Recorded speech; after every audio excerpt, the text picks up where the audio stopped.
What's cracking, Jack? You are in the jungle. We're going to go over every single game on the MLB slate for Wednesday, August 6th. Let's go.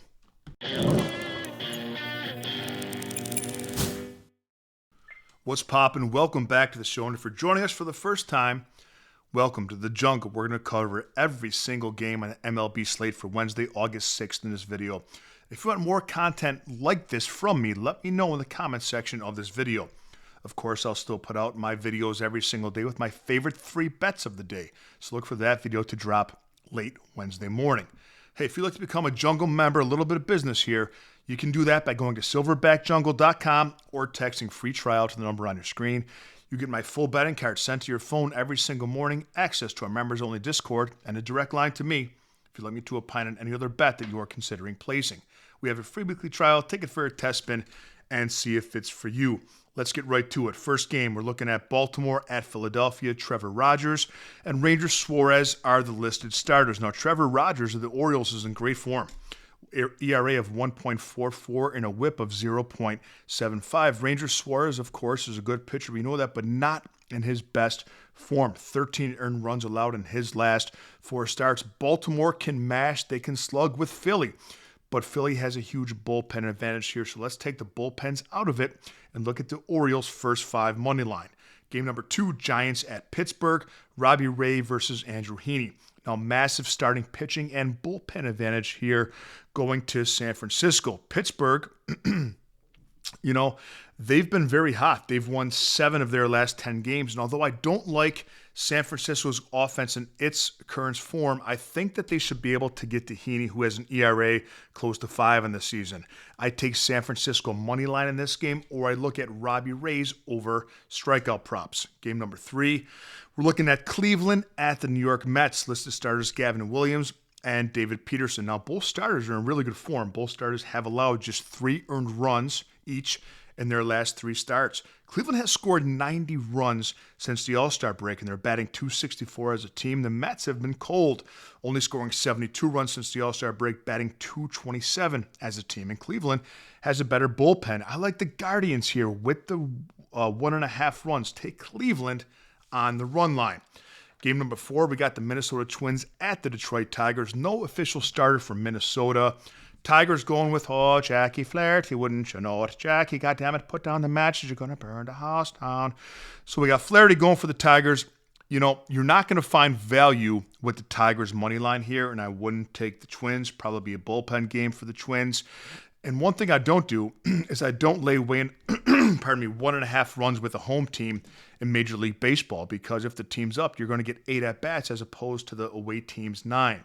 And you don't want to lay a 1.5 when it comes to that. Only thing I look at here is Flaherty's strikeouts in this game between the Twins and the Tigers. Looking at next game, the Reds and the Cubs, we got Andrew Abbott versus Cade Horton. Now, Cade Horton is one of 3 pitchers. He's a rookie for the Cubs, one of 3 pitchers in Major League Baseball to allow 0 earned runs in his last 3 starts, pitching 5 innings or more. We'll probably get a good money line price with the Cubs, although this game is at Wrigley, because Andrew Abbott is on the other side. And the Cubs have already seen Abbott twice this year. I'll take the Cubs on the money line at Wrigley. Next game, Yankees at the Rangers. Carlos Rodon against Jack Leiter. Now, take the names, not only take the names out of it, but don't just bet on a name in this situation. Carlos Rodon of the Yankees allowed 7 earned runs in his last 2 starts. Jack Leiter, on the other hand, has given up just 3 runs in his last 2 starts. Rangers have the bullpen advantage, and the Rangers have the hotter bats. Rangers also very good at home and have the least amount of runs allowed in Major League Baseball. I like the Rangers and Jack Leiter over Carlos Rodon and the Yankees. Game number 7, we're looking at Toronto at Colorado. Kevin Gausman, Kyle Freeland. No value here, man. Stay away. Hogwash in this game. You won't find any value with the Jays. Jays will win this game, but you want to stay away. It won't be worth the price. Next game, we got Tampa Bay at the Los Angeles Angels. Shane Baz listed starter for Tampa Bay. And we got Tyler Anderson for the Angels. Baz is in rough form, man. 15 earned runs in his last 3 starts. Angels are a dangerous offense for him to face in his current form, but LA's bullpen is terrible. So let's eliminate the bullpens in this game and take the Angels' first 5 money line probably plus money. The lines aren't out yet, but take the Angels first 5 money line against the Rays. Next game, we're looking at St. Louis Cardinals, LA Dodgers. Matthew Liberatore versus Shohei Ohtani. Liberatore has only allowed 1 earned run in each of his last 2 starts, but both those games were against a struggling San Diego Padres offense. I don't trust him. I don't trust the Cards' bats. Only way I'd play this game is Dodgers' first 5 innings money line, but if and only if the price is under minus 150. Remember, I'm doing this on Tuesday night. The lines aren't out yet. Next game, we're looking at Houston at Miami. Spencer Arrighetti, first start since since April 5th, coming off the IL against Jansen Junk of the Miami Marlins. Arrighetti will be on a pitch count. Junk is in rough form. Jansen Junk of the Marlins, 13 earned runs in his last 3 starts. We'll get to the Houston bullpen early because Arrighetti's going to be on a pitch count because it's his first start since April 5th. So he'll be on a pitch count, so we'll get the Astros bullpen on our side early. That's the only way I'm going to take this game. Jansen Junk's in bad form. Astros are pretty good recently with their bats because the Astros bullpen's coming into this and they're in good form. I'll take Houston on the money line over Miami. Now we have the Sacramento A's at the Washington Nationals.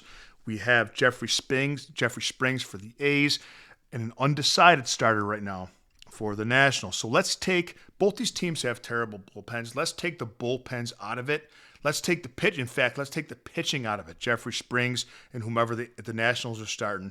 Let's look at the offenses. Sacramento has a very powerful offense. You see what they're doing tonight already to the Nationals. They're up 10-3 at the time I filmed this video. Take the A's in the money line over the Nationals, regardless of who Washington sends to the mound.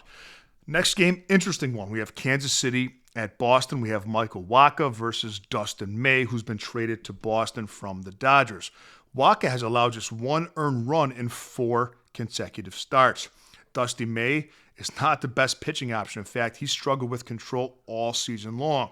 Now, Dusty May is a strikeout-dependent pitcher, and the problem with that is KC doesn't strike out very much. Kansas City strikes out second least of anybody in Major League Baseball, and the Royals are way better offensively than they've been since the All-Star break. I'll take my shot with Kansas City on the money line here for plus money. Brewers at Atlanta, we have Jose Quintana against Spencer Strider. Spencer Strider is not the same pitcher this year since his surgery. His strikeout numbers are down. His walk numbers are up. Strider has allowed 11 walks in his last 4 starts. Milwaukee has the bullpen advantage, way better offense, and the best record in baseball since the All-Star break. Back the Brew Crew on the money line over the Braves. Next up, we have the White Sox at Seattle. Jonathan Cannon against George Kirby. Now, the White Sox, since the All-Star break, have been good. One of the best teams in baseball, in fact. They're 10-5 since the All-Star break. Problem is, Jonathan Cannon, today's starter, is terrible. 11 earned runs in his last 2 starts. Now, there won't be value in Seattle on the money line here. There certainly won't. The only way I'd play this is if the Seattle first 5 innings money line is under minus 150. In the last game of the day, we're going to look at San Diego at Arizona. We have, starting for San Diego, we have Uncle Nestor Cortez, his first start back since coming off the IL. And we have Anthony DeScalfidi for the Arizona Diamondbacks. Now, Nestor Cortez will be on a pitch count. And similar to Houston, we'll get to the San Diego bullpen, which is good early on because Cortez won't go more than probably 70 pitches. Because of that, I'll take the Padres on the money line in this game because the Arizona pitching staff is absolutely terrible. Huge bullpen advantage here going to San Diego. The Padres not my favorite offense to back, but in this situation where it's going to be bullpen against bullpen, I'll take the Padres offense against that Diamondbacks bullpen over the Diamondbacks offense against the Padres bullpen. So that's it for our games on Wednesday, August 6th. And again, let me know if you like this content and want more of this from me. And also look for my video to drop late Wednesday morning with my 3 favorite bets of the day once all the lines come out.